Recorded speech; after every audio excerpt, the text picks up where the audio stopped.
Connaissez-vous l'histoire de la femme qui est partie en lune de miel mais est revenue mariée à un djinn?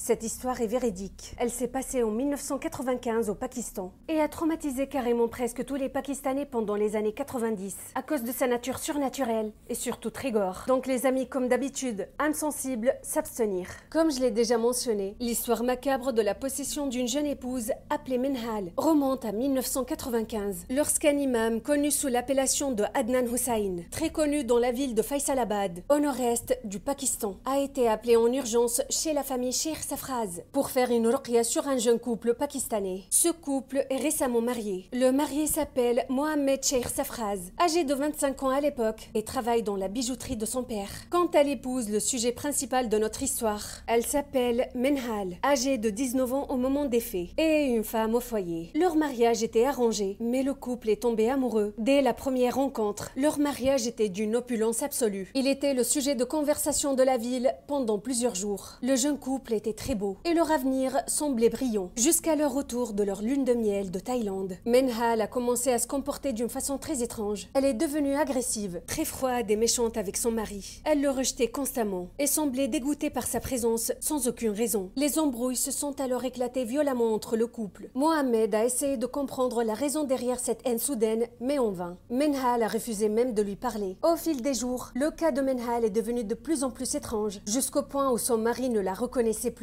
Elle a arrêté de prier, de pratiquer sa religion. Elle a enlevé son hijab en disant que Satan l'a ordonné de le faire. Elle a commencé à faire des rituels douteux chaque jour, en se promenant à moitié nue et maquillée d'une façon très étrange et très exagérée dans le quartier à l'heure du Maghreb. Mohamed était tout simplement bouleversé par le comportement de sa femme. Il s'est senti malheureusement impuissant. Il était convaincu que sa femme est devenue folle. Il a décidé donc de l'emmener en urgence chez un psychologue. Ce dernier lui a expliqué que Minhal ne souffre d'aucun trouble psychologique et qu'elle a surtout le droit de se maquiller, de changer son style vestimentaire et se sentir tout simplement belle. Mohamed a essayé d'accepter le changement drastique de sa femme, mais le comportement de Minhal est devenu de plus en plus étrange, voire choquant. Elle s'est enfermée pendant des heures dans sa chambre, dans l'obscurité totale, ne parlait à personne, et elle passait des heures en se regardant dans le miroir. Un jour, Mohamed est rentré à la maison plus tôt que d'habitude, quand soudainement il était interpellé par des rires et des gémissements venant de la chambre à coucher. Il a pu distinguer la voix de sa femme Minhal, mais il était choqué d'entendre une voix masculine, grave et étrange. Aveuglé par la jalousie, il a cassé la porte verrouillée et s'est introduit à l'intérieur de la chambre. Il découvre avec stupeur sa femme complètement déshabillée et allongée sur le lit, mais elle était seule. Fou furieux, il inspecte tous les coins de la chambre, mais il n'a rien trouvé, aucune trace d'une autre personne. Toutefois, Minhal a complètement perdu son calme, en hurlant et en répétant la même phrase. « Tu ne respectes pas mon mari. Il va revenir des ténèbres. Il va te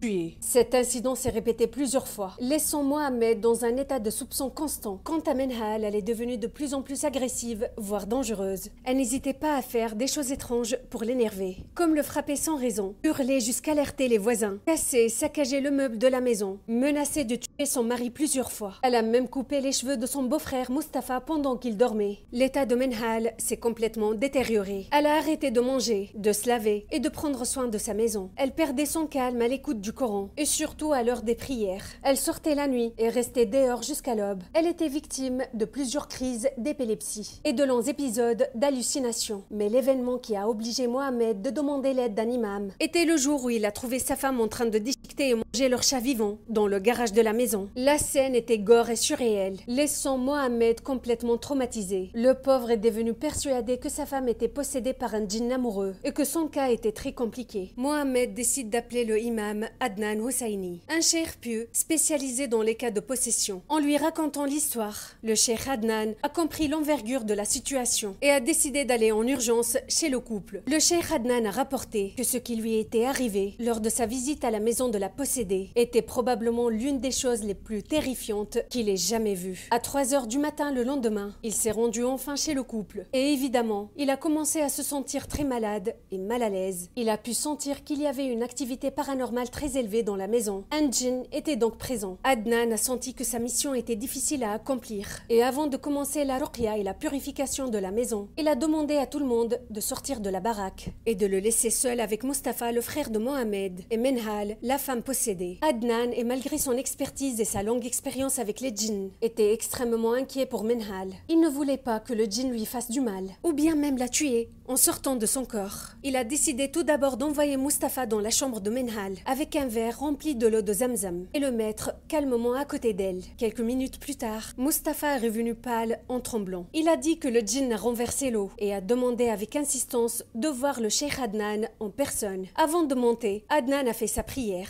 a pris le Saint-Coran avec lui et est entré dans la chambre de Menhal qui était assise calmement sur le lit, portant une robe noire et en train d'appliquer d'une façon répétitive du rouge à lèvres. Soudainement, elle a levé sa tête violemment en le fixant avec des yeux rouges sanglants. Elle lui a ensuite fait un large sourire terrifiant et lui a parlé avec une voix graveleuse, horrifique. Tiens, Imam Adnan, t'es enfin là. N'aie pas peur. Je t'attendais depuis des années. T'as vu, j'ai même possédé et épousé cette pauvre femme. À ton avis, qu'est-ce que les gens vont penser? Je suis certain qu'ils vont dire qu'elle est folle. Déstabilisé malgré cette vision d'horreur, Adnan a alors commencé à réciter du Coran en fixant avec insistance le plafond. Mais Menhal, la femme possédée, n'arrêtait pas d'hurler en répétant: Pars d'ici avant que je la tue. Quand Adnan a fini de réciter quelques sourates du Coran, il a ordonné le djinn de partir et laisser Menhal tranquille. Mais le djinn s'est simplement levé, s'est approché de lui et l'a giflé violemment en le faisant tomber par terre. Adnan a failli perdre conscience après cette gifle. Il a avoué dans son témoignage qu'il n'était jamais frappé par une femme auparavant, mais cette gifle était différente, puissante et l'avait profondément choqué. Malgré cette agression, Adnan a pris son courage à deux mains et a recommencé de réciter le Coran et de verser l'eau de Zamzam partout dans la chambre et sur le corps possédé de Menhal, ignorant surtout ses cris aigus. En faisant cela, toutes les bouteilles de parfum sur l'étagère ont commencé à voler et tomber sur la tête de Adnan. La scène était surréelle, digne d'un film d'horreur. Quelques heures plus tard, Menhal a arrêté de crier soudainement. Elle s'est évanouie et est tombée dans un coma qui a duré quelques jours. Après un court séjour à l'hôpital, Menhal est enfin sortie de son coma et a pu regagner ses forces. Elle s'est surtout débarrassée de sa possession et du djinn qui a habité son corps. Mais étrangement,